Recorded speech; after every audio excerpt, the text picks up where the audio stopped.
Lakshmi Srinivasa jewelleries proprietors Duggi Srinivasarao, Duggi Abhinay, IT hub ఎదురుగా Yellandu cross road, Khammam. దేశవ్యాప్తంగా వైద్య విద్యలో ప్రవేశాల కోసం ప్రతిష్టాత్మకంగా నిర్వహించిన నీట్ పరీక్ష లీకేజ్ వ్యవహారంలో కేంద్ర ప్రభుత్వ నిర్లక్ష్య వైఖరిని నిరసిస్తూ విద్యార్థి సంఘాలు దేశవ్యాప్త విద్యా సంస్థల బంద్ కు పిలుపునిచ్చాయి. ఇందులో భాగంగా తెలంగాణ వ్యాప్తంగా ఉన్న అన్ని ప్రభుత్వ, ప్రైవేటు విద్యా సంస్థలు గురువారం మూతబడ్డాయి. తప్పుల తడకగా నిర్వహించిన నీట్ పరీక్షను రద్దు చేసి మళ్లీ నిర్వహించారని విద్యార్థి సంఘాల ఆధ్వర్యంలో తెలంగాణ వ్యాప్తంగా నిరసన ప్రదర్శనలు నిర్వహించారు.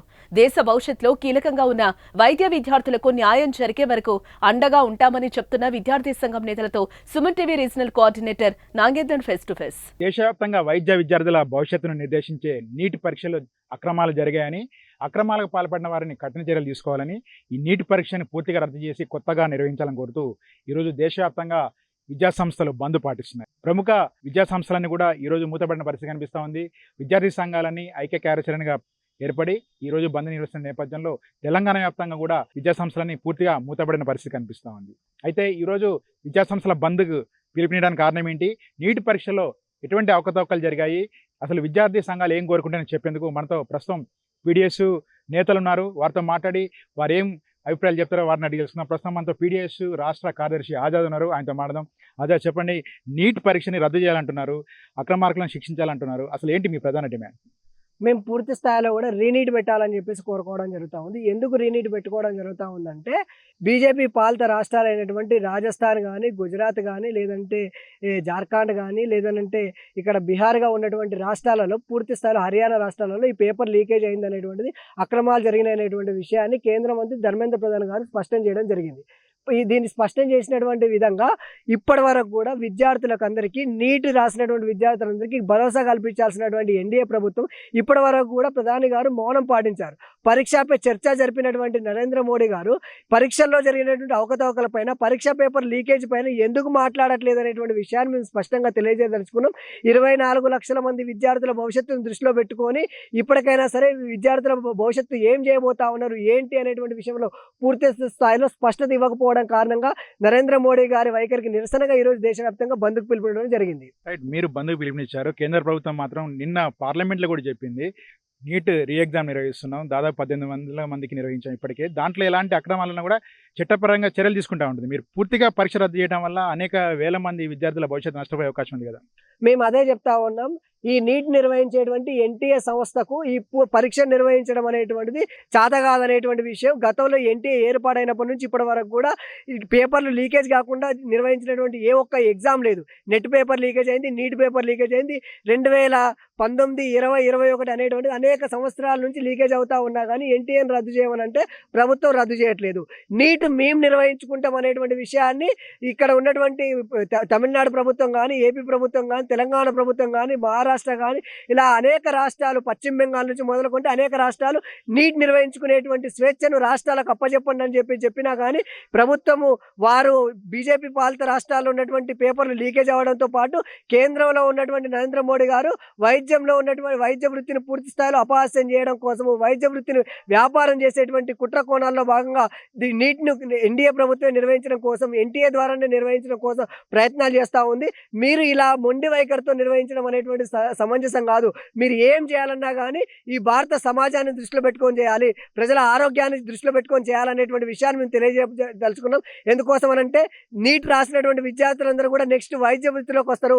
వైద్య వృత్తిలోకి వచ్చిన తర్వాత ఇలాంటి అక్రమాలు జరిగిన తర్వాత డూప్లికేట్ డాక్టర్లు అయ్యేటువంటి పరిస్థితి ఉంటే అనేక మంది ప్రజల ప్రాణాలతో చెలగాటమాడేటువంటి పరిస్థితి నెలకొంటా ఉంటుంది. కాబట్టి ఇది సమంజసం కాదు అనేటువంటి విషయాన్ని మేము తెలియజేస్తా ఉన్నాం. మీరు చెప్పండి, అసలు అక్రమాలు ఏ రూపంలో జరిగాయంటారు?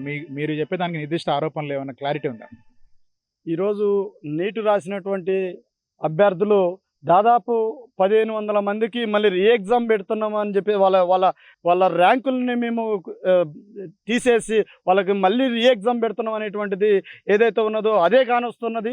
1,500 తోటి ఆగిందా లేదా? ఈరోజు 24 లక్షల్లో దాదాపు అన్ని రాష్ట్రాలలో విద్యార్థులు ఎంక్వైరీ చేస్తేనే కదా ఇప్పుడు ఎంతవరకు ఏ రాష్ట్రాలలో లీక్ అయింది అనేటువంటిది స్పష్టత వచ్చేది. ఇది స్పష్టత తేల్చకుండా, దీని మీద ఎంక్వైరీ చేయకుండా sitting judge, supreme court sitting sitting judge తోటి ఎంక్వైరీ చేయకుండా ఈరోజు 6వ తారీఖుకి మేము కౌన్సిలింగ్కి వెళ్ళిపోతామని అంటే ఇందుట్లో అక్రమాలకు పాల్పడినటువంటి రాష్ట్రాలు ఎన్ని రాష్ట్రాలు ఉన్నవి, అక్రమాలకు పాల్పడినటువంటి దోషులు ఎంతమంది ఉన్నటువంటి తేలకుండా ఇప్పుడు మళ్ళీ రేపు కౌన్సిలింగ్కి వెళ్ళిపోతే మళ్ళీ అక్కడ కౌన్సిలింగ్కి పోయిన వైద్య విద్యార్థి రేపు ప్రజా వైద్య సేవలోకి వచ్చినప్పుడు చాలా ప్రజల్ని పీల్చి పిప్పు చేసేటువంటి దుర్మార్గమైనటువంటి వ్యవస్థ తయారు కానున్నటువంటి స్థితి ఉన్నది. దీన్ని కట్టడి చేయకుండా ఇప్పటికే దాదాపు బీజేపీ 10 ఏళ్ల కాలంలోనే ఒక 72 సార్లు పేపర్ సెట్ లీక్, ఈ సెట్ లీక్, అన్ని రకాల సెట్లు లీక్ అవుతున్నా కానీ పరస్పరం లీకులను దీని మీద ఎన్టీఏ సంస్థలు ఏదైతే నిర్వహిస్తుందో ఆ సంస్థలని బాధ్యత నుంచి వైద్యులకి ఈ గవర్నమెంట్ నిర్వహించకుండా ఈరోజు మళ్ళీ వాటిని ఇప్పుడు రీఎగ్జామ్ మళ్ళీ కేవలం ఈ 1500కి మాత్రమే నిర్వహించడం వల్ల ఇది లీక్ అవుతున్నటువంటి గ్యారంటీ లేకపోలేదు. ఇప్పటికే ఆ 1500 మందిలో 800 మంది మాత్రమే ఈరోజు ఎగ్జామ్కి హాజరైనటువంటి స్థితి కూడా ఉన్నది. కాబట్టి దీని తక్షణమే రీఎగ్జామ్ అనేది 24 లక్షల విద్యార్థులు ఎవరైతే ఉన్నారో ఆ విద్యార్థులందరూ కూడా గౌరవంగా ఇప్పుడు పాల్గొన్నటువంటిది రాసేటువంటి ఎగ్జామ్ ఏదైతే ఉన్నదో మళ్ళీ రేపు భవిష్యత్తులో కూడా చాలా ప్రమాదకరంగా ఉంటుంది. కాబట్టి మళ్ళీ దాన్ని రీఎగ్జామ్గా వాళ్ళు స్వచ్ఛందంగా రావాలని చెప్పేసి ఆ పేరెంట్స్కి, ఆ విద్యార్థులకి మేము విజ్ఞప్తి చేస్తున్నాం. మొత్తం మీద ఒకవైపు ఈ విద్యార్థి సంఘాలు ప్రధానంగా చేసిన డిమాండ్ ఏంటంటే నీట్ రీ ఎగ్జామ్ నిర్వహించాలి. ఇప్పటికీ 24 లక్షల మంది ఎగ్జామ్ రాశారు. ఈ బీహార్లోని ఒక ముఠ ఇప్పటికే బయటకు వచ్చింది. అదేవిధంగా ఢిల్లీ, ఇతర ప్రాంతాలు కూడా నీట్ లీకేజ్ అనేది చాలా స్పష్టంగా దర్యాప్తులో వెలుగులోకి వచ్చింది. ఇటువంటి పరిస్థితుల్లో ఈ పూర్తిగా అనుమానాస్పదంగా ఉన్న నీట్ పరీక్షను రద్దు చేసి మళ్ళీ నిర్వహిస్తే తప్ప అసలైన అర్హులైన అభ్యర్థులు బయటకు వచ్చే పరిస్థితి లేదని కూడా విద్యార్థి సంఘాలు డిమాండ్ చేస్తున్నాయి. మరొకవైపు కేంద్ర ప్రభుత్వం మాత్రం లీకేజ్కి బాధ్యులను గుర్తించాం, కఠిన చర్యలు తీసుకుంటున్నాం, ఎటువంటి రీ ఎగ్జామ్ నిర్వహించే పరిస్థితి లేదని ఇప్పటికే వచ్చే ఈ నెల 6వ తారీఖు నుంచి కూడా దీనికి కౌన్సిల్ నిర్వహించేందుకు ఒకవైపు కేంద్ర ప్రభుత్వం ఏర్పాటు చేసిన పరిస్థితి. ఇటు పరిస్థితుల్లో కేంద్ర ప్రభుత్వ నిర్ణయాన్ని వ్యతిరేకిస్తూ ఈరోజు దేశవ్యాప్తంగా నిర్వహిస్తున్న విద్యాసంస్థల బంద్ తెలంగాణలో ప్రశాంతంగా సంపూర్ణంగా సాగుతున్న పరిస్థితి కనిపిస్తోంది. ఒకే ప్రభుత్వ విద్యాసంస్థలు, మరొక ప్రైవేట్ విద్యాసంస్థలు పూర్తిగా మూతపడిన పరిస్థితి తెలంగాణలో కనిపిస్తోంది. విద్యార్థి సంఘాలు ఐక్యంగా ముందుకొచ్చి ఐక్య కార్యాచరణగా అన్ని విద్యార్థి సంఘాలు కలిసి కూడా ఈరోజు నిర్వహిస్తున్న బంద్ మాత్రం పూర్తిగా ప్రశాంతంగా కొనసాగుతున్న పరిస్థితి కనిపిస్తోంది. మరి కేంద్ర ప్రభుత్వం విద్యార్థి సంఘాల ఆకాంక్షల మేరకు నీట్ ఎగ్జామ్ మళ్ళీ నిర్వహిస్తుందా లేదా తన యథావిధిగా కౌన్సిలింగ్ ముందు సాగుతుందనే అంశం మాత్రం తేలాల్సిన అవసరం ఉంది. కెమెరామెన్ వెంకట్తో నాగేంద్ర ఫర్ సుమన్ టీవీ.